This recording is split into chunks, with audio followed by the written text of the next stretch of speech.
I'm Eric Ewazen, composer. I'm a professor at the Juilliard School. I've written a great deal of music for trumpet, and I'm here to talk about my trumpet sonata, which I wrote for the International Trumpet Guild. I'm delighted that Chris Gecker, who premiered the piece, will also be saying a few words to you about the music. And I'm delighted to be here as well. It was 11 years ago when Eric and I premiered the sonata at the International Trumpet Guild Convention in Bloomington, Indiana.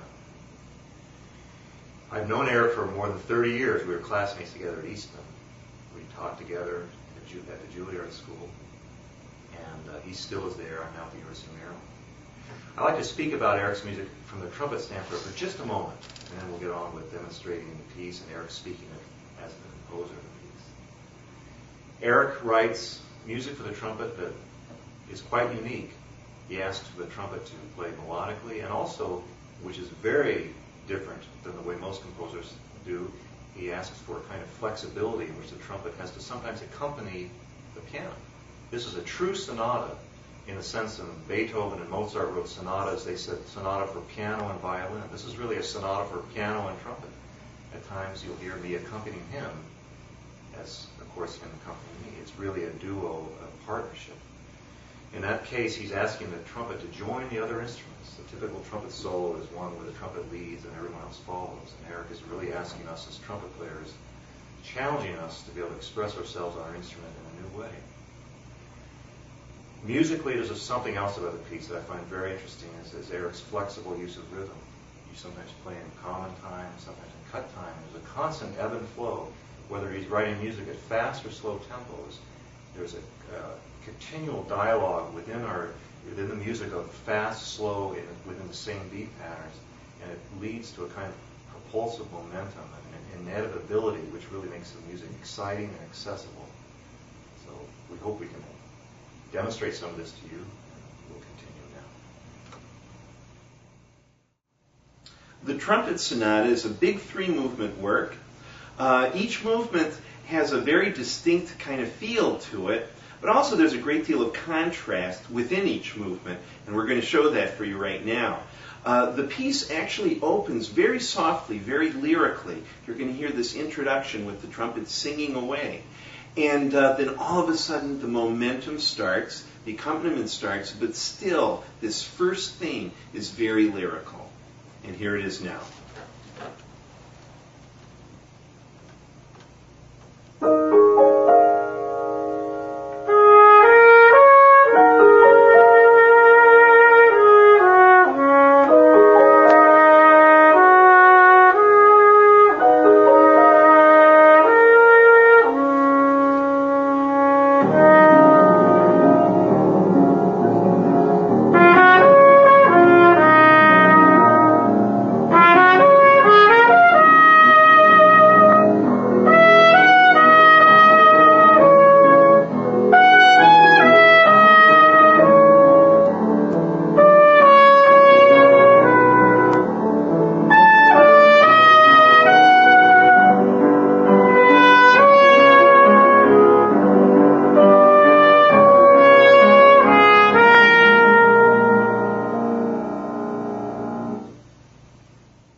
For the sonata in the first movement, the first theme group was very lyrical, very expressive, really very much all about line with the momentum underneath. For a second theme group, immediately following, I decided to have something that was light and playful. And I modeled this after the 19th century sonata forms, where you had a nice contrast between the first theme and the second theme. So in contrast to the lyrical singing first theme, you suddenly have this playful sound. The trumpet and the piano are both doing repetitive notes, and they're kind of tossing these back and forth. So you hear now a very different kind of sound world for the second theme group.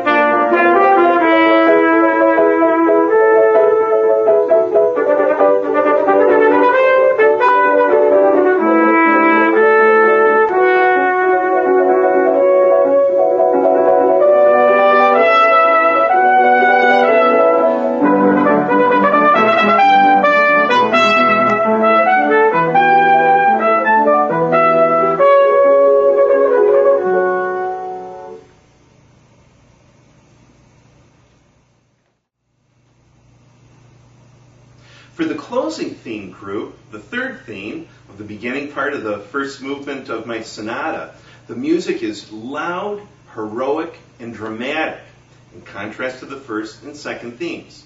So we go from lyrical to playful, and now to a section that has lots of energy. You're going to hear the trumpet in a bright high register. You're going to hear the piano in a low register with some big chords. All of this to just create a real nice kind of feeling of grandeur. So here now is the closing theme, or third theme, from the first movement of the sonata.